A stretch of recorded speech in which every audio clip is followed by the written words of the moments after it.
এখনো যেসব মেয়েরা উপস্থিত হয়েছে, যেসব দিনী বোন উপস্থিত হয়েছেন, আমি বলি, এই মেয়ে শোনো, তুমি যে মাথায় কাপড় না দিয়ে ক্লাস 10-এ পড়ো, 9ম শ্রেণীতে পড়ো, যেদিন তুমি 8ম শ্রেণীতে উঠেছো সেদিন তোমার যুবতীর লক্ষণ তোমার শরীরে দেখা দিয়েছে। তুমি যে সেদিন থেকে রাস্তাঘাটে নগ্ন পোশাকে হাঁটছো, হাজারো মানুষের ইমানের ক্ষতি করে তুমি কেমনে নিজেকে মনে করো যে আমি শিক্ষিতা নারী? তুমি কেমনে মনে করো যে আমি জান্নাতে যাব? এবং খুব আফসোস করে আমি ইব্রাহিম আলাইহিস সালামের ওই কাহিনীটা শোনাই। আবু হুরায়রা রাদিয়াল্লাহু তাআলা আনহু বলেন, হাজারা ইব্রাহিম বিসারাতা দাখালা কারিয়াতান ফিয়া জাব্বারুন মিনাল জাবাবিরা। ইব্রাহিম আলাইহিস সালাম তার স্ত্রী সারাকে নিয়ে একটা গ্রামে ঢুকলেন, যে গ্রামে ছিল স্বৈরাচারী শাসক। কিলালাহু, স্বৈরাচারী শাসককে বলা হলো, দাখালা ইব্রাহিম মাহু ইব্রাহিম আসনুন নিসা মিনাল আরব। আমাদের এলাকায় ইব্রাহিম নামে একটা লোক প্রবেশ করেছেন, যার সাথে একজন মহিলা রয়েছে, সে আরব ভূখণ্ডে সবচেয়ে সুন্দরী।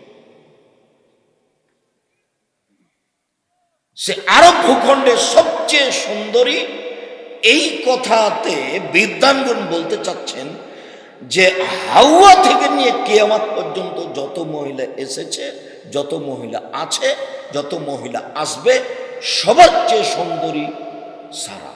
আর না হয় ওই যুগে যত নারী ছিল ইব্রাহিম আলাইহিস সালামের যুগে পৃথিবীতে, ওদের মধ্যে সবচেয়ে সুন্দর।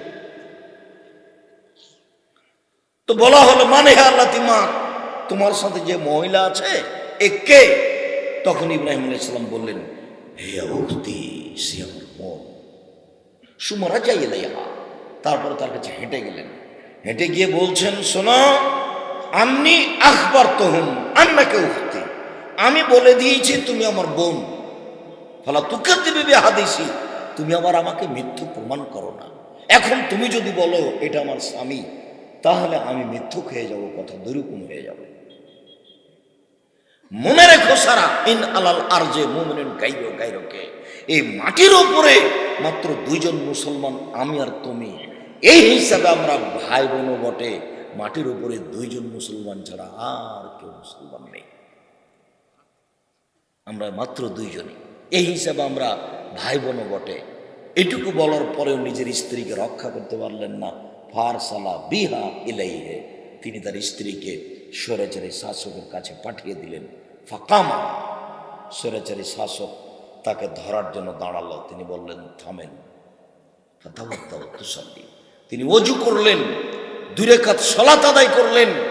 অজু করে 2 রাকাত সালাত আদায় করে তিনি বলছেন, আল্লাহুম্মা, হে আল্লাহ, ইন কুনতু আমানতু বিকা ওয়া বিরাসূলিকা ওয়া হাসানতু ফারজি ইল্লা যাওজি, আমি যদি তোমাকে বিশ্বাস করে থাকি, আমি যদি তোমার নবী ইব্রাহিমকে বিশ্বাস করে থাকি, আমার জিন্দেগিতে আমি কোনোদিন যদি আমার লজ্জা স্থানকে আমার স্বামী ছাড়া কাউকে ব্যবহার করতে না দিয়ে থাকি, এই কথার 3টে যদি সত্য হয়ে থাকে, আল্লাহ তুসাল্লে তালায়াল কাফেরা, এই নির্জন ঘরে কাফের যেন আমার গায়ে হাত লাগাতে না পারে।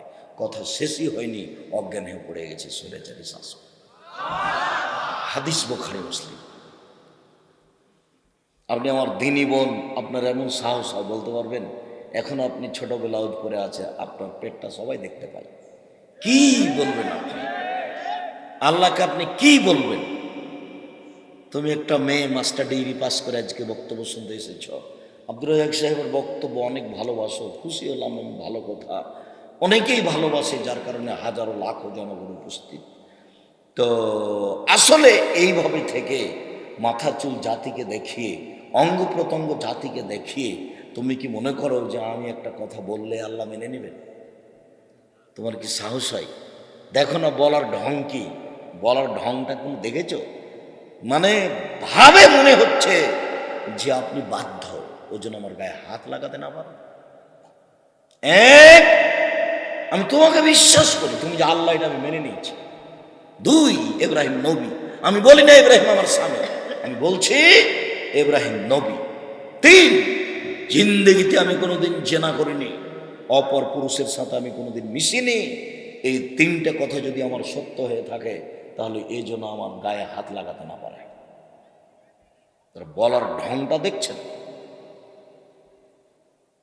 মানে কথা শেষই হয়নি, সরে ছেড়ে শেষ অজ্ঞানে পড়ে গেছে। কথা মানার জন্য তিনি প্রস্তুত আছেন, বলে কে? দিন রাত বদনাম আর গিবাদ দিয়ে মুখখান খালি একবারে পয়সা নষ্ট হয়ে আছে। আর খারাপ মানুষের প্রশংসা করে, অমুকের চরিত্র ফুলের মতো পবিত্র। আর আরো আলেম ওলামার বিরোধিতা দেখে আমাকে অবাক লাগে।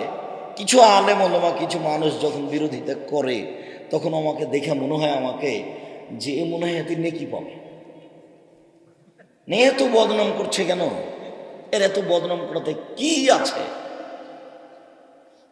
আর যখন মানুষ দল সংগঠন করে কিছু করতে যায়, তখন মনে হয় যে বদনাম না করলেও আর শান্তি পায় না। এমন লাগে মুখখান নষ্ট হয়ে গেছে, আপনি কি বলবেন? চোখটা নষ্ট হয়ে গেছে। প্রায় যত মোবাইল আছে, এই ছেলে, আমি মোবাইলের অপর নাম বলেছি, মোবাইলের অপর নাম জেনা। মোবাইলের অপর নাম হলো জাদু। রাসূল সাল্লাল্লাহু আলাইহি ওয়াসাল্লাম বলছেন, আইনানে তাজনিনে জেনা হমান নাজর, দুই কানে দুই চোখের জেনা হচ্ছে চোখ দিয়ে দেখা। আল্লাহনা জেনা হল ইস্তেমাও, দুই কানের জেনা হচ্ছে কান দিয়ে শোনা। ওয়ালিয়াদ জেনা হাল বাদশ, হাতের জেনা হচ্ছে হাত দিয়ে ধরা। আর রিজিল জেনা হাল মাসি, পায়ের জেনা হচ্ছে এই পথে চলা। জেনাল কলব তাতামান্না তাস্তাহি, অন্তরের জেনা হচ্ছে পরিকল্পনা করা। জেনাল নিসান নুতক, যেইবার জেনা হচ্ছে কথা বলা। সব জেনা। দিন রাত তোমার মোবাইলটা খুললেই ল্যাংটা মেয়ে চলে আসছে, তুমি মনে করো এরই নাম জেনা। এ কথা আমি বলিনি, এগুলো হাদিস বুখারী মুসলিম। এ কথা আমি বলিনি, এ কথা মুহাম্মদ সাল্লাল্লাহু আলাইহি ওয়াসাল্লাম বলেছেন আজ থেকে নিয়ে 1450 বছর পূর্বে। আল্লাহ আইনানে তাজনিনে জেনা হমান নাজর, দুই চোখের জেনা হচ্ছে চোখ দিয়ে দেখা। বলো তোমার মোবাইলের অবস্থা কি? তোমার অবস্থা কি? রাসূল সাল্লাল্লাহু আলাইহি ওয়াসাল্লাম বলছেন, আমার উম্মতের উপরে 3টা বিপদ নেমে আসবে 3টা পাপের কারণে। আমার উম্মতের উপরে 3টা বিপদ নেমে আসবে 3টা পাপের কারণে। এক, আমার উম্মতের উপরে ভূমিকম্প হবে, দেশে ভূমিকম্প হবে। 2, আকার আকৃতি পরিবর্তন হয়ে যাবে। সন্ধ্যায় ছিল মানুষ, সকালে হবে শোর, বানর। হওয়ার ব্যাপারে বলেছেন শোর হয়ে যাবে, শুকুর, বানর হয়ে যাবে। 3, সমস্যা নেমে আসবে। মসজিদে মারামারি, মাদ্রাসায় মারামারি, স্কুল কলেজে মারামারি, রাস্তাঘাটে মারামারি, যেখানে সেখানে মারামারি। জিনিসের দাম বেশি। আরে জমির দাম 15 লাখ টাকা আর রেজিস্ট্রি খরচ 10 লাখ টাকায়। অবাক কথা গো। আচ্ছা, এই 10 লাখ টাকাটা কিসের? এটা কি? এটার জাতির কাছে কি জবাব আছে? ওই টাকাটা তো অনেক পরিশ্রম করে লোকটা করেছে। আমি জামিয়া সালাফের ডাঙ্গিপাড়া 26 বিঘা জমির উপরে অবস্থান করে, প্রায় অংশই কিনা। রূপগঞ্জ, নারায়ণগঞ্জ, ঢাকা প্রায় 51 বিঘা জমির উপরে অবস্থান করে, প্রায় অংশই কিনা। যার কারণে বুঝতে পারি সমস্যাটা কোথায়।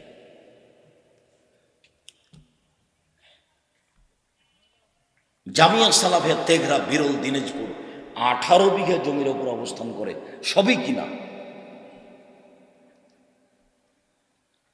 সম্মানিত দিনী ভাই বোন, রাসূল সাল্লাল্লাহু আলাইহি ওয়াসাল্লাম বললেন আমার উম্মতের উপরে 3টা বিপদ নেমে আসবে। 1, ভূমিকম্প হবে। 2, আকার আকৃতি পরিবর্তন হয়ে যাবে। 3, সব সমস্যা এসে চেপে যাবে। পাপ 1, এই যে সারেবুল খমরা, যখন তারা বিড়ি, তামাক, জর্দা, সিগারেট, গুল, নেশাদার দ্রব্য খাবে, পান করবে, এটা 1 নম্বর পাপ। 2, জাহারাতিল কায়নাত, মেয়েরা যখন নাচবে, সব মোবাইলে মেয়ে নাচে, সব ঘরে মেয়ে নাচে, সব দোকানে মেয়ে নাচে। 3, জারাবুল মাজেব, যখন বাদ্যযন্ত্র প্রকাশ পাবে, সব দোকানে বাজনা বাজে, সব মোবাইলে বাজনা বাজে, সব ঘরে বাজনা বাজে, সব বিবাহ অনুষ্ঠানে বাজনা বাজে, যেখানে সেখানে বাজনা বাজে। বাজনা নাকি পাপের কাজ নয়, এটা নাকি ভালো বন্ধুত্ব কাজ। রাসূল সাল্লাল্লাহু আলাইহি ওয়াসাল্লাম আফসোস করে বলছেন, লা ইয়াকুনান্না মিন উম্মতি আকওয়াম ইস্তাহলুল হিরা ওয়াল হারিরা ওয়াল খামরা ওয়াল মাজিদ, অচিরে আমার উম্মত জেনাকে হালাল মনে করবে, অচিরে আমার উম্মত নেশাদার দ্রব্য পান করাকে হালাল মনে করবে, অচিরে আমার উম্মত বাদ্যযন্ত্রকে হালাল মনে করবে। আমার উম্মতের উপরে তিনটি বিপদ নেমে আসবে, তিনটি পাপের কারণে। এক, যখন বাদ্যযন্ত্র প্রকাশ পাবে। দুই, যখন মেয়েরা নাচবে। তিন, যখন তারা নেশাদার দ্রব্য পান করবে। তখন তারা হয়ে যাবে বানর, তারা হয়ে যাবে শোর, তারা হয়ে যাবে বানর, তারা হয়ে যাবে শোর। আপনি বলতে পারেন আব্দুর রাজ্জাক সাহেব, আল্লাহ নবী এভাবে বললেন না কেন? তারা হয়ে যাবে শ্রীগাল, তারা হয়ে যাবে কুকুর, তারা হয়ে যাবে সাপ ব্যাং, তারা হয়ে যাবে গরু ছাগল। এ কথা বললেন না কেন? কেন তিনি বললেন হয়ে যাবে শুকুর, হয়ে যাবে বানর, হয়ে যাবে শোর, হয়ে যাবে বানর? এ কথা বললেন কেন? পৃথিবীতে একটাই প্রাণী বিবেচনাহীন, তার কোনো বিবেকই নাই, সেটা হলো শুকুর, শোর। একটা গরুর বিবেচনা আছে, ও যখন ঘাস খায় তখন উঁচা ঘাসটা সহজে খায় না, কেন? ওখানে গোবর ছিল। গরুরও বিবেচনা আছে। বিবেচনাহীন প্রাণী হলো শোর। যখন মুসলমান বিবেচনাহীন হয়ে যাবে তখনও সকালে শোর হয়ে যাবে, ওর কোনো বিবেচনাই নেই। মা, বেটা, বাপ, বেটি, জামাই, বন্ধু সবাই মিলে টিভি দেখছে একসাথে, আর ল্যাংটা মেয়ে নাচছে, সবাই আছে সামনে। এরা যদি গরু ছাগল কুকুর শুকুর শ্রীগাল না হয় তো তাহলে কেটা কাকে বললেন আল্লাহ? সেটা কে? সব টিভিলে একসাথে দেখছে ল্যাংটা মেয়ে নাচছে, অনুভূতি নেই। এরই নাম হচ্ছে সুর, শুকুর, মানে অনুভূতি নেই। অনুভূতি কোনো কাজই করে না। একসাথে বাপ বেটা সিগারেট খাচ্ছে আর মানুষের বদনাম করছে। বাপ বেটা একবারে নেমে গেছে মিছিলে, অমুকের চরিত্র ফুলের মতো চরিত্র, লাগাও এটা। এই হলো পশু প্রাণী। বুঝেও বুঝে না ওরা, অন্তর আছে বুঝে না, দেখেও দেখে না ওরা, চক্ষু আছে দেখে না, শুনেও শোনে না ওরা, কান আছে শোনে না। উলায়েকা কাল আনাম, তারা পশু প্রাণীর মতো, তারা গরু ছাগলের মতো, তারা কুকুর স্ত্রীদের মতো, আলহুম আদাল, বরং তার চেয়ে খারাপ। এ কথা আমি বলিনি, এ কথা মুহাম্মদ সাল্লাল্লাহু আলাইহি ওয়াসাল্লাম বলেছেন। মানুষ শোর হয়ে যাবে কথা আমি বলিনি, মুহাম্মদ সাল্লাল্লাহু আলাইহি ওয়াসাল্লাম বলেছেন। মানুষ বানর হয়ে যাবে কথা আমি বলিনি, এ কথা মুহাম্মদ সাল্লাল্লাহু আলাইহি ওয়াসাল্লাম বলেছেন। সব হাদিস বুখারী মুসলিম। আম গাছে জাম ধরতে পারে ধরে না, অমাবস্যা রাতে চাঁদ উঠতে পারে উঠে না, সুঁয়ের ছিদ্রদের লাঙ্গলের ফল ঢুকতে পারে ঢোকে না, সুঁয়ের ছিদ্রদের লাঙ্গলের ফল ঢুকে যেতে পারে।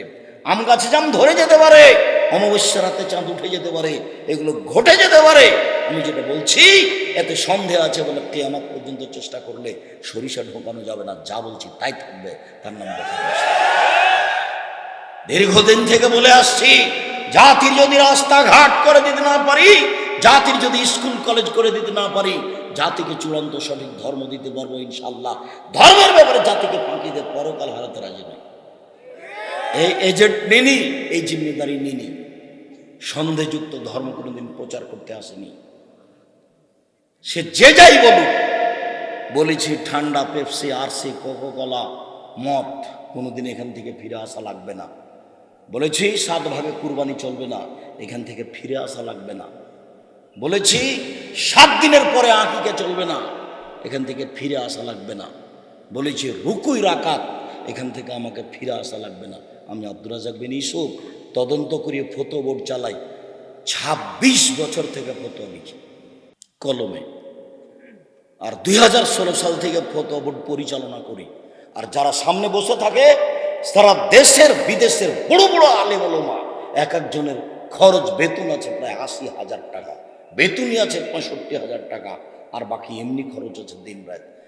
জামিয়া সালাফি প্রতি মাসে বেতন লাগে 30 লক্ষ। 12 জন মুফতি বসেন। আপনি আলিতে পত্রিকাকে স্বাভাবিক ভাবিয়েন না, মনে করছেন যে এটা ডাঙ্গা জামিয়া সালাফি ডাঙ্গিপাড়ায় হয়, এটা আবার কি এমনি এখন বই, এটা আপনি মনে করিয়েন না। লক্ষ লক্ষ টাকার পিছনে খরচ আছে, জীবনে বড় সাধনা আছে। যারা দেশের শীর্ষস্থানীয় বড় বড় আলেম সবাই বসেন, এক একজনের বয়স আছে 65, 77 করে, 73, 83 বছর বয়স আছে এক একজনের, এরকম সব ওখানে বসে। আর যারা বিদেশ থেকে এসেছেন, 3 জন বিদেশ থেকে বড় বড় আলেম আছেন রাজশাহীতে, ওনারা ওই ফতোয়া বোর্ডে বসে। বলছিলাম রাসূল সাল্লাল্লাহু আলাইহি ওয়াসাল্লাম বললেন ওরা হয়ে যাবে শোর, ওরা হয়ে যাবে বানর। শোর হবে বিবেচনা যখন হারিয়ে যাবে, তখন বিবেচনা কাজ করে না। বানর কেন হবে? বানর হয়ে যাবে এজন্য যে ওদের নিয়ম কানুন হবে ইহুদি খ্রিস্টানের। এই ছেলে, মাথায় যে চতুর্দিক চুল একবারে ছোট করে দিয়েছো আর উপরে ছাতা করেছে, এটা কার নীতি? এটা তোমার মা দেখে না, এটা তোমার বাপ দেখে না।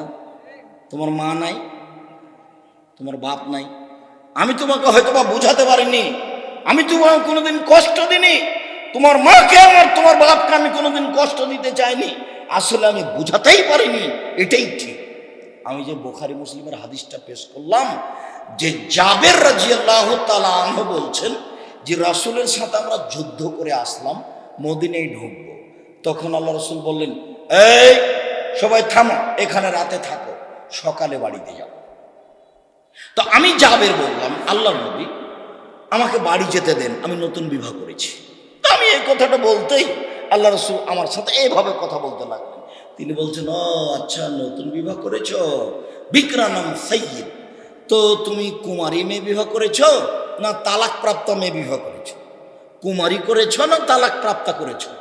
তখন আমি বললাম, সাইয়্যিবা, তালাক প্রাপ্ত মেয়ে বিবাহ করেছি। ওর বিবাহ হয়েছিল, ওর স্বামী ওকে তালাক দিয়ে দিয়েছে, আমি তাকে বিবাহ করেছি। তখন আল্লাহ রাসূল বলছেন, হাল্লা বিক্রাম তোলায় বোকা, আরে কুমারী মেয়ে কেন বিবাহ করলে না? তুমি তার সাথে খেলতে, ও তোমার সাথে খেলতো। আরে কুমারী মেয়ে কেন বিবাহ করলে না? তুমি তার সাথে খেলতে, ও তোমার সাথে খেলতো। আল্লাহ রাসূল তো এই পর্যন্ত বললেন।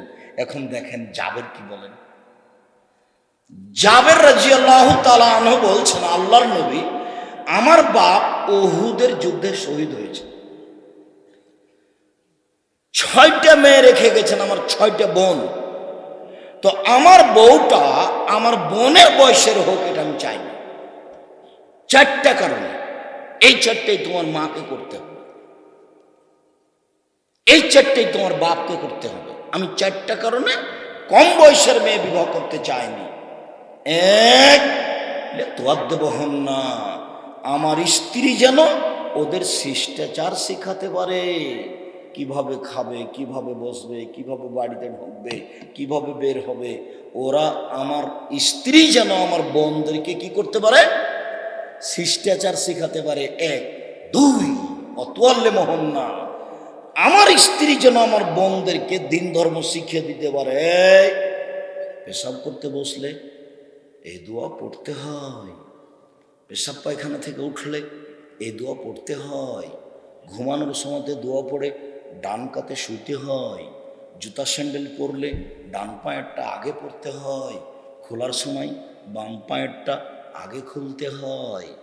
এগুলো নিয়ম কানুন আমার স্ত্রী আমার বোনদেরকে শিখিয়ে দিবে, এই জন্য আমি তালাক প্রাপ্ত মেয়ে বিবাহ করেছি। 3, অতুরাজ্জল না, আমার স্ত্রী যেন আমার বোনদের মাথার চুল চিরুনি করে দিতে পারে, আমার বোনেরা যেন একটু পরিপাটি হয়ে সুন্দর হয়ে থাকে, এইটা যেন আমার স্ত্রী করে দিতে পারে, সেই জন্য আমি তালাক প্রাপ্ত আমি বিবাহ করেছি। 4, অত্যাকুমা আলাইহিন্না, আমার স্ত্রী যেন আমার বোনদের উপরে পাহারাদার হিসাবে থাকে, পাহারাদার।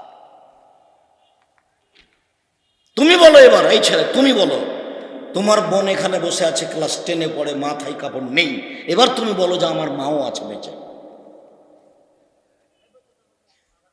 আমি মনে হয় ভুল বুঝাচ্ছি, বুঝতে পারছেন না নাকি? ও যদি মাথায় কাপড় না থাকে তবুও তার মা বেঁচে আছে, এই কথাটা আমি মানলাম না, আপনি মানেন। মানে আমি ওকে মা বলতে চাইনি, আমি বলেছি প্রসাব করাতে পারলেই মা হওয়া যায় না, জন্ম দিতে পারলেই বাপ হওয়া যায় না, নীতির নাম মা, ক্ষমতার নাম বাপ।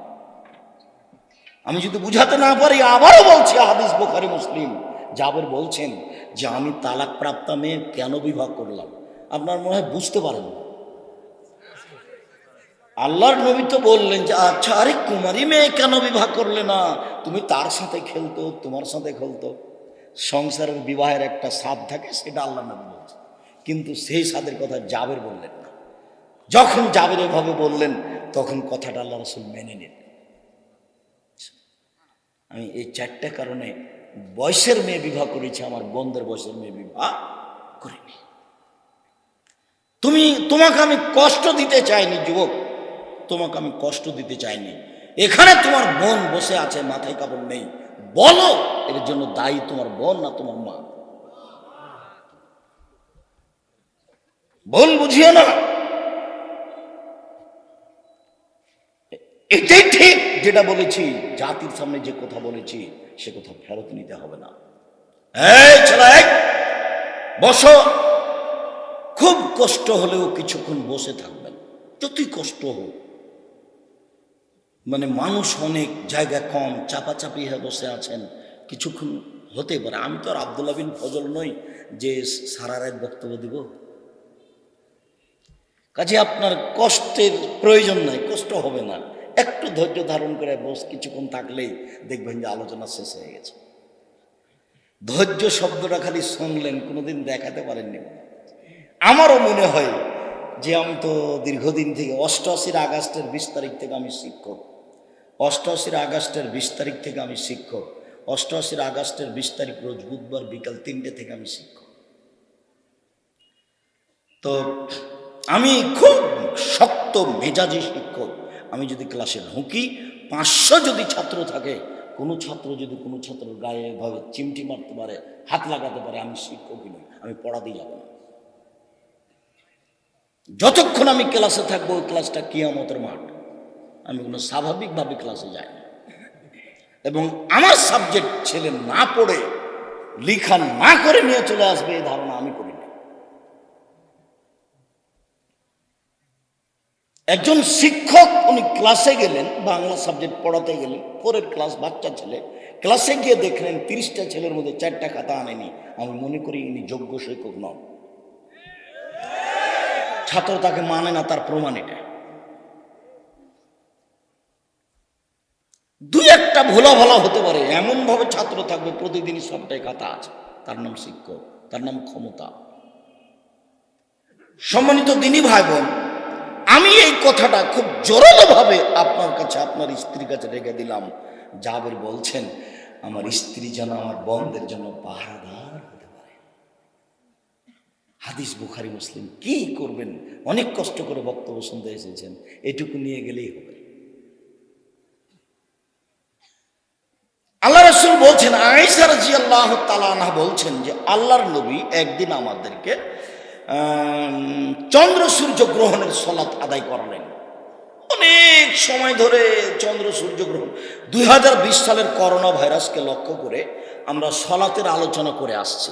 অনলাইন আল ইতিসাম টিভিতে সেগুলি পাবেন ধারাবাহিকভাবে, এমনি তো নেটে দেখতে পারেন। আমরা বর্তমানে আছি জানাজার সালাতে। 2020 সালের করোনা ভাইরাসকে লক্ষ্য করে আমরা এখন আসছি জুমার সালাতে, তাতে আমরা এখন জানাজার সালাতে আছি। আমরা এই সালাতের আগের সালাতে, সালাতুল ইস্তিসকা পানি চাওয়ার সালাতে ছিলাম, তার আগের সালাতে ছিলাম আমরা চন্দ্র সূর্য গ্রহণের সালাত। তো আয়েশা রাদিয়াল্লাহু তাআলা আনহা বলেন, আল্লাহর নবী আমাদেরকে চন্দ্র সূর্য গ্রহণের সালাত আদায় করালেন।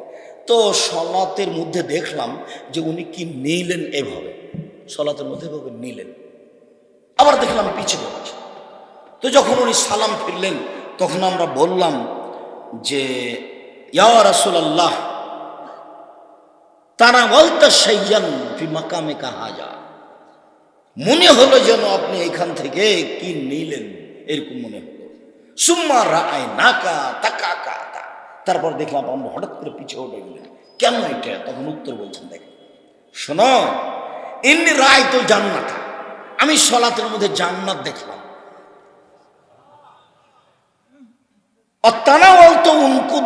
জান্নাত, তো জান্নাত থেকে এক টুকরা ফলের ছড়া আমি নিয়ে নিতে চাইলাম। শোনো, লাও আখাস্ত, যদি আমি ফলের ছড়াটা নিয়ে নিতাম তো লাকাল তুম্মাম বাকিয়াতিদ দুনিয়া, সারা পৃথিবীর মানুষ খেত কিয়ামত পর্যন্ত। এই কারণে আমি কি নিচ্ছিলাম সেটা দেখেছি। 2, আমি পিছিয়ে উঠলাম, আমি জাহান্নাম দেখলাম। লাম আরা কাল ইয়াউমে আফজাকাত, আজকের মতো যেভাবে জাহান্নাম দেখেছি আমি আর কোনোদিন এত ভয়াবহ অবস্থায় জাহান্নাম দেখিনি, সেজন্য পিছিয়ে উঠছিলাম। এই কথা বলার পরে আবার বলছেন, রাআইতু আকসারা আহলিহান নিসা, দেখি জাহান্নামের সবাই নারী, দেখি জাহান্নামের সবাই নারী। তখন এবার সাহাবীগণ বললেন, বেমা, কেন আল্লাহর নবী, মহিলারা কেন বেশি জাহান্নামে যাবে? এবার তখন তিনি উত্তর দিচ্ছেন 3টে। 1, বেকুফরিহিন্না, এই কথাটা শেষ হয়নি। বেকুফরিহিন না, ওদের কুফরির কারণে। তখন সাহাবীগণ বলছেন, একফুরনা বিল্লাহ, আল্লাহর সাথে কুফরি করে ওরা? তাহলে রাসূল বলছেন, না, একফুরনাল ইহসানা, অনুগ্রহের কুফরি করে। ও একফুরনাল আশিরা, স্বামীকে মেনে চলে না, স্বামীকে মেনে চলে না, এটা ক্ষতি করে আর অনুগ্রহের অস্বীকার করে। দিয়ে বলছেন, লাউ আহসানতা বেহদাহুন্না দাহারা, যদি তার সাথে সারা জীবন ভালো কিছু করে থাকো, লাউ রাত মিনকা শাইআন, একদিন যদি দেখে যে তুমি মোটা কাপড় নিয়ে এসেছ, তাহলে বলবে মারায় তো খারেন কাতুমিনকা, কোনোদিন তোমার কাছে ভালো দেখিনি, কোনোদিন তুমি ভালো কাপড় কিনো না। উপস্থিত দিনী বোন, আমি এ কথা বলিনি। উপস্থিত বৈঠকের দিনী বোন, আমি এ কথা বলিনি। এ কথা মুহাম্মদ সাল্লাল্লাহু আলাইহি ওয়াসাল্লাম বলেছেন যে আপনার স্বভাবে এরকম আছে। আপনাকে আমি এ কথা বলবো কেন? আর আপনাকে তো আমি খাদিজার মতো মনে করি, আপনাকে তো আমি আয়েশা রাদিয়াল্লাহু তাআলা আনহার মতো মনে করি। যদিও আপনি ছোটবেলা পরে বসে আছেন এখানে, আমার খুব কষ্ট হয় বলতে।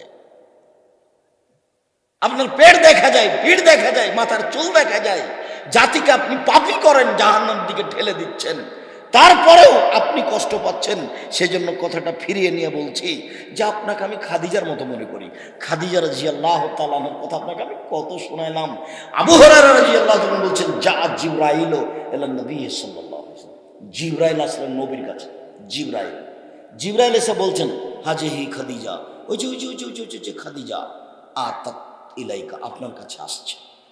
মা হায়নাউন, তার সাথে আছে একটা বাটি, ফিহে এদামুল তম, তাতে আছে তরকারি, তাতে আছে খাদ্য, তাতে আছে তরকারি, তাতে আছে খাদ্য। বাটিটা নিয়ে আপনার কাছে আসছে। যখন আপনার কাছে চলে আসবে, ফাকরা আলাইহা সালাম মিন রাব্বিহা ওয়া মিন্নি, তখন আপনি তাকে বলে দেন, খাদিজা, আল্লাহ তোমাকে সালাম দিয়েছে। তখন আপনি তাকে বলে দেন, খাদিজা, জিবরাইল তোমাকে সালাম দিয়েছে। বাশশারা বিবাইতিন ফিল জান্নাহ, আর একটা কথা বলে দেন, খাদিজা, তোমার জন্য জান্নাতে একটা ঘর তৈরি করা হয়েছে হীরা মুক্তা মাণিক্য দিয়ে, যেখানে কোনো হইচই নেই, যেখানে কোনো কষ্ট ক্লেশ নাই। হাদিস বুখারী মুসলিম। কি বললাম মনে থাকবে না মনে হয়? জিবরাইল কোথায় আসলেন? আমাদের নবীর কাছে এসে বলছেন যে ওই যে খাদিজা আসছে, ওই যে আসছে। খাদিজার কাছে কি আছে? একটা বাটি আছে, যাতে কি আছে? তরকারি এবং খাদ্য। কার জন্য নিয়ে আসছেন বলেন তো? মুহাম্মদ সাল্লাল্লাহু আলাইহি ওয়াসাল্লামের জন্য। তো এইটা নিয়ে কোনো কথা নেই।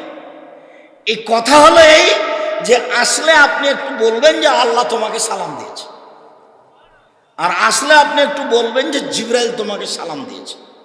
আসলে একটু বলবেন যে তোমার জন্য জান্নাতে একটা ঘর রেডি হয়ে গেছে হীরা মুক্তা মাণিক্য দিয়ে, যে ঘরে কোনো হইচই নেই। এই কথাটা আপনি বলে দেবেন। হাদিস বুখারী মুসলিম। আদর্শ নারী বইয়ে লেখা আছে দেখেন, আদর্শ পরিবার বইয়ে লেখা আছে দেখেন, উপদেশ বইয়ে লেখা আছে দেখেন। আপনার জন্য লিখেছিলাম, আপনি মনে করছেন যে আব্দুর রাজ্জাক সাহেবের বইটা কিনবো কি কিনবো না, মুকসিদুল মুমিনিন কিনবো, আনলে কি করলে কি হয় সেটা কিনি। আমি বলেছি জামিয়া সালাফে প্রতিষ্ঠান দিয়ে এদেশের ছেলে মেয়ের উন্নত মানের শিক্ষার ব্যবস্থা করবো ইনশাআল্লাহ। যেখানে ছেলে মেয়ে বাংলা, ইংরেজি, আরবি উন্নত মানের শিক্ষা অর্জন করে জাতির অন্যায়ের বিরুদ্ধে লড়বে, মুখে কলমে মিডিয়াই, মুখে বলছি, এই যে মিডিয়া দেখতে পাচ্ছি, কলম মাসিকা লিতে সম্পত্রিকা, বই পুস্তক, জাতিকে আমি কলমে ফাঁকি দিইনি, জাতিকে আমি মিডিয়াতে ফাঁকি দিইনি, জাতিকে আমি মুখে ফাঁকি দিইনি, জাতিকে আমি শিক্ষাতে ফাঁকি দিতে আসিনি। বেশি টাকা দিয়ে দামি দামি বড় বড় শিক্ষক রেখেছি। 250 জন শিক্ষক শিক্ষিকা আছেন, 250 জন, যাদের বেতন লাগে প্রায় 30 লক্ষ। আমি চেষ্টা করতে কম করছি তা আমার মনে বলে না। এখানে আপনি যান, প্রায় 2000 ছেলে আছে, 850-900 মেয়ে আছে, সব মিলে প্রায় 4000 ছেলে মেয়ে আছে, 300 ইয়াতিম আছে, প্রায় 500 অসহায় ছেলে মেয়ে আছে। আমি চেষ্টা করতে কম করছি তা আমার মনে বলে না। আমি মনে করছি যে চেষ্টা করছি, আপনি খালি দোয়া করেন, আল্লাহ তুমি জামিয়া সালাফে কবুল করো। আরও চেষ্টা করবো ইনশাআল্লাহ। দিন রাত আপনার সাথে আছে, আপনার ছেলে মেয়ের পিছনে আছে, অন্য কোনো চিন্তা ভাবনা করি না। সংসার শুনে নাই কিছু, দেউলিয়া আমি আছি, কিছুই করি না, হিসাব নিকেশ নাই, কিভাবে চলে, কিভাবে থাকবো, কিভাবে খাই। সম্মানিত দিনী ভাই বোন, মহান আল্লাহ বলেন আস্তাইনু বিস-সাবরি ওয়াস-সালাহ, পৃথিবীর মানুষ তোমরা আল্লাহর নিকটে সালাত ধৈর্যের সাথে সাহায্য চাও, সালাত আদায় করো, ধৈর্য ধারণ করো, আল্লাহর কাছে চাও, যেটা চাইবা সেটা পেয়ে যাও।